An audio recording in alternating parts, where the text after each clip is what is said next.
తులారాశి ప్రేక్షకులకు స్వాగతం. 2026 ఏప్రిల్ మాసంలో తులారాశి వాళ్ళ ఫలాఫలాలు. ముఖ్యంగా ఈ ఒక మాసంలో గ్రహ సంచారాన్ని గమనిద్దాం. శని మీనరాశిలో సంచారము, గురువు మిథున రాశిలో సంచారము, రాహు కుంభరాశిలో సంచారం, కేతు సింహరాశిలో సంచారము.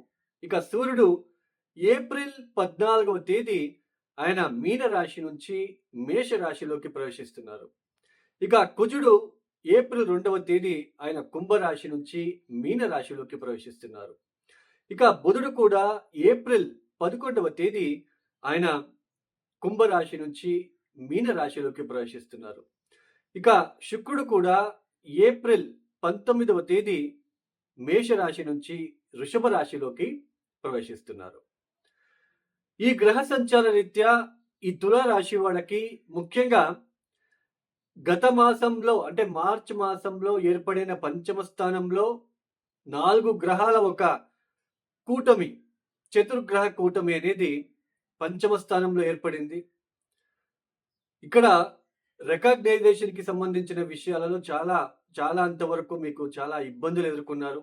మీ పైన ఏదో ఒకటి నెగిటివ్ రిమార్క్ అనేది రావడము, మీరు ఎంత పని చేసినప్పటికీ కూడా, లేదా మీ భార్యని లేదా మీ భర్తని ఎంత మీరు ఇష్టపడినప్పటికీ కూడా, లేదా మీ సంతానపరమైన విషయాల్లో మీరు ఎంత వాళ్ళ విషయంలో మీరు మంచి చేయాలని చూసినప్పటికీ కూడా, వాటిల్లో రికగ్నైజేషన్ ఎక్కడో ఒక చోటు మీరు కోల్పోయి ఉంటారు. అరే నేను ఇంత పని చేస్తున్నాను నా పిల్లల కోసము, నా భార్య కోసము, నా భర్త కోసము, లేదా నా ఉద్యోగ విషయాలలో, అయినా నాకు ఒక రికగ్నైజేషన్ రావట్లేదు, నన్ను అందరు కించపరుస్తున్నారు అనే ఒక ఒత్తిడి, టెన్షన్ మీ మైండ్లో ఎక్కువ మీరు ఫీల్ అవ్వడానికి మీరు ఫీల్ అవుతూ వస్తూ ఉంటారు. అలానే ప్రేమ విషయాలలో నమ్మించి మోసం, మీ కొంచెం ఈ లవ్ రిలేషన్షిప్లో ఏదైనా మోసపోవడం లాంటిది, వాటిలో చాలా ఇబ్బందులు ఎదుర్కోవడం లాంటిది, అలానే కొంతమంది రాంగ్ ఇన్వెస్ట్మెంట్ చేసి నష్టపోయి కొంచెం ఎక్కడో ఒక చోట భయం అనేది ఇన్నరి అంటే మెంటలీ భయం, ఎక్కడో ఒక చోటు నిద్ర లేకుండా ఉండడము, నిద్ర పట్టకపోవడం లాంటిది, టెన్షన్కి గురి అవ్వడం లాంటిది మీరు అబ్జర్వ్ చేస్తూ వస్తూ ఉంటారు. అయితే ఈ ఏప్రిల్ మాసంలో ఆ పంచమ స్థానంలో ఉంటున్న ఈ కుజ మరియు బుధుడు ఇద్దరు కూడా 6వ స్థానంలోకి ప్రవేశిస్తున్నారు ఈ ఏప్రిల్ మాసంలో. ఆల్రెడీ సూర్యుడు మార్చి 15వ తేదీ పంచమ స్థానం నుంచి ఆయన షష్ఠ స్థానంలోకి ప్రవేశించారు మార్చి 15వ తేదీ తర్వాత. ఈ ఏప్రిల్ మాసంలో కూడా బుధుడు కూడా మరియు కుజుడు కూడా ప్రవేశిస్తున్నారు. 6వ స్థానంలో ఈ శని కూడా యోగిస్తాడు, అలానే సూర్యుడు కూడా యోగిస్తాడు, అలానే బుధుడు కూడా యోగిస్తాడు, కుజుడు కూడా యోగిస్తాడు. 6వ స్థానం అంటే ఏంటి? వివాదాలు తెచ్చిపెట్టే స్థానం, వివాదాల ఒక్క స్థానం. అది అపోనెంట్స్ విషయంలో కావచ్చు, ఎనిమి విషయంలో కావచ్చు, కోర్టు విషయంలో కావచ్చు, ఆరోగ్యరీత్యా కావచ్చు, వివాదాలు. ఆ వివాదాలని మనం ఎంతవరకు తట్టుకుంటామో అది 6వ స్థానంలో ఏ ప్లానెట్ బలిష్టంగా ఉంటుందో, ఏ దశ జరుగుతుందో వాటి మీద డిపెండ్స్ అయ్యి ఉంటుంది. అలానే అప్పులు, రోగము, శత్రువుల స్థానం కూడా 6వ స్థానం. మొత్తానికి వివాదాల ఒక్క స్థానం. అలాంటి స్థానంలోకి ఈ మళ్ళీ కుజుడు లాంటి ఫైరీ ప్లానెట్ వెళ్ళడము, సూర్యుడు కూడా వెళ్ళడము, శని అస్తంగతమయ్యాడు. ఎక్కడ ఒక చోటు ఆల్రెడీ చెప్పాను మీకు, రికగ్నైజేషన్ విషయంలో చాలా ఇబ్బందులు పడుతూ ఉంటారు. నేను ఎంత చేసినా, నేను ఏం చేసినా ఎదుటివాడు గుర్తించట్లే అనే ఒక ఆలోచన, నిద్ర లేకుండా ఉండడము, నిద్ర పట్టకపోవడము, బాగా ఫీల్ అవ్వడం లాంటిది మీరు అబ్జర్వ్ చేస్తారు. అలానే ఒక ప్రాపర్టీకి సంబంధించిన విషయంలో కావచ్చు, డబ్బుకి సంబంధించిన విషయంలో కావచ్చు, బిజినెస్కి సంబంధించిన విషయంలో కావచ్చు, ఉద్యోగ విషయాలు కావచ్చు, ఎక్కువ వాటిల్లోనే ఎక్కువ మీరు ఇన్వాల్వ్ అయ్యి ఉండడానికి ఈ మాసంలో ఎక్కువ ఛాన్సెస్ ఉంటుంది. వాటి మీదనే ఎక్కువ concentration. You concentrate on your more like work మీద, బిజినెస్ మీద, వీటి మీదనే ఎక్కువ మీరు కాన్సన్ట్రేషన్ చేయవలసిన ప్రమేయాలు ఒక మాసంలో ఏర్పడుతూ ఉంటుంది. వర్క్ లోడ్ పెరుగుతూ ఉంటుంది. అంటే కొంచెం కూడా టైం లేకుండా కొంచెం బాగా వర్క్ లోడ్ అనేది మీరు ఈ ఒక మాసంలో మీరు చూడడానికి ఆస్కారాలు ఉంటాయి. అలానే 6వ స్థానంలో ఉంటున్న గ్రహాలు అందరూ కూడా 12th హౌస్‌ని చూస్తారు. కొంచెం హెల్త్ విషయంలో బోన్స్ రిలేటెడ్ కావచ్చు, మజిల్స్ రిలేటెడ్ కావచ్చు, ఎక్కడో ఒక చోటు నిశ్శక్తిగా అనిపించడం లాంటిది కూడా మీరు అబ్జర్వ్ చేస్తారు.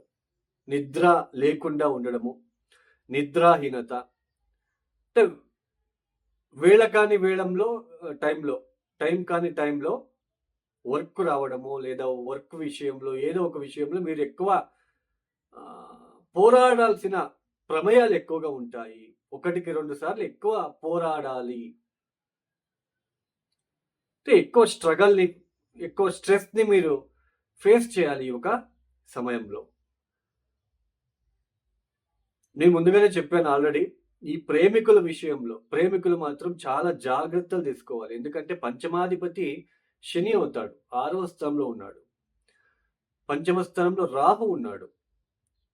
సో, మీరు వేసే ప్రతి అడుగు, మీ ఆలోచన విధానం అనేది చాలా నెగెటివ్ వేలో ఉంటుంది. వాటిని ఇది నెగెటివ్ అని మీరు గుర్తు చేసుకుంటే మీకు అర్థమవుతుంది. గుర్తుంచుకోవాలి మిమ్మల్ని మీరు. నేను ఎక్కడో ఒక చోట నెగెటివ్ థింకింగ్ చేస్తున్నాను, నెగెటివ్‌గా ఆలోచిస్తున్నానని మీరు దాన్ని అర్థం చేసుకుంటే మీకప్పుడు తెలుస్తుంది. అలానే ఈ తులారాశికి దశమాధిపతి చంద్రుడు మనకి 2½ డేస్‌కి ఒకసారి మనకి సంచారం చేస్తూ ఉంటారు కాబట్టి, మెయిన్ మనము శనిని మనము కర్మకారకుడిగా మనం తీసుకుంటాం కాబట్టి, వర్క్ రిలేటెడ్ ఎక్కువ ప్రెజర్, లోడ్ అనేది ఎక్కువగా ఉంటుంది, చూస్తారు అలాంటిది. అంటే పోరాడాల్సిన ప్రమేయాలు ఎక్కువగా ఉంటాయి. అలానే 7వ స్థానంలో శుక్రుడి ఒక సంచారం, అంటే ఏప్రిల్ 1వ తేదీ నుంచి ఏప్రిల్ 19వ తేదీ వరకు 7వ స్థానంలో శుక్రుడు పెద్దగా యోగించడు.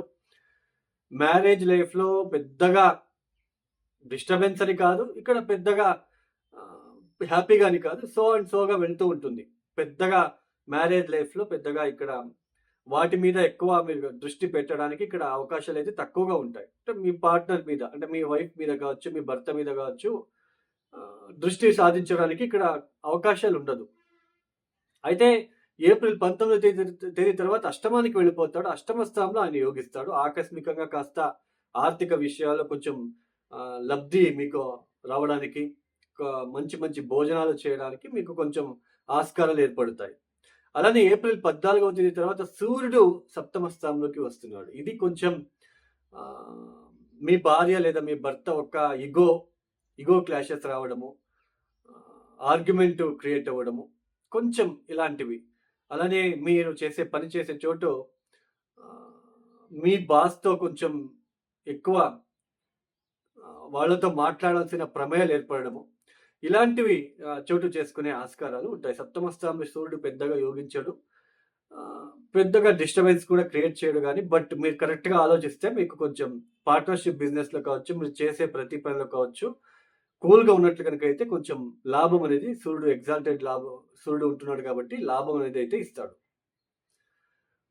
సో, ఈ తులారాశి వాళ్ళు తప్పనిసరిగా మరి ఏం చేసుకోవాలి అంటే, ముఖ్యంగా హనుమాన్ చాలీసా పారాయణం చేసుకోండి. హనుమాన్ చాలీసా రోజు రాత్రి 8 సార్లు పడుకునేటప్పుడు చదువుకొని పడుకోవడానికి ప్రయత్నాలు చేసుకుంటే, అలానే ఎక్కువ అమ్మవారిని, కాళికా అమ్మవారిని ఎరుపు రంగుల పూలతో పూజించుకోవడం అనేది మీకు మరింత ఉత్సాహాన్ని, శక్తిని ఇస్తుంది. ఇక ఎవరైతే ఈ వీడియోని చూస్తున్నారో లైక్ చేయండి, షేర్ చేయండి, సబ్స్క్రైబ్ చేసుకోండి. సర్వే జనం సుఖినో భవంతు. ధన్యవాదములు. జై శ్రీరామ్.